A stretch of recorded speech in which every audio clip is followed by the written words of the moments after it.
Hey folks, how's it going? Welcome back to another video. In today's video, we're going to be talking about Rec Room's new update. Today's update, it's majorly focused on circuit updates, but there are actual improvements for players that aren't just focused on circuits. Anyway though, without going on for too long, let's get started inside our actual update. They start off first with circuit updates. As you guys can see, they added a new room currency constant chip in beta with the support from the show purchase prompt, award currency, and get currency balance chip.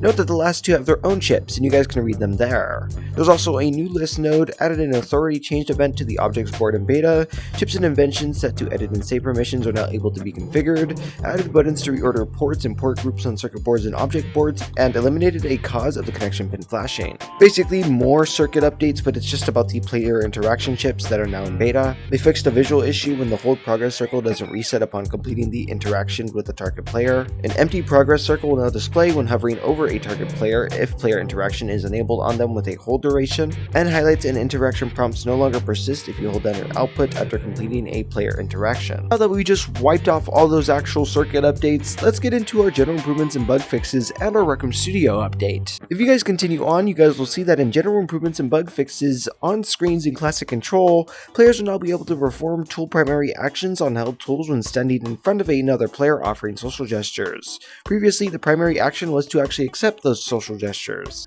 Vice versa with an interactable if you guys really want to. You guys can read it if you guys really want to, but it's exactly the same thing. Fingerprint logging screen now supports multi-line strings, fixed an issue where text was cut off in the menu pop-ups, fixed an issue where Fingerprint palette would show duplicate inventions, and fixed a bug that would cause vehicle settings not to save. And lastly, here inside this little Rec Room Studio bit, it says added a download all button to the Rec Room Studio download dialog to make it easier to update to the latest version of a room if you have no changes you want to keep.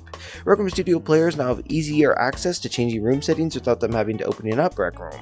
This should improve the workflow of creating and modifying rooms, especially as we make more settings available. And lastly, Rec Room Studio nested boards now display correctly again. So yeah, pretty small sized update, and be sure to let me know your guys' thoughts. Do any of these bug fixes or circuit updates even affect you as a player? Maybe you have Rec Room Studio, and maybe you're actually really hype about this Rec Room Studio update. Of course, I have a comment section for a reason, and on top of that, be sure to like and subscribe if you guys want to see more update content. Use code SCHOOL inside of Rec Room if you guys are going to make any purchases inside the shop. Have a good day, folks, and without any further ado, peace.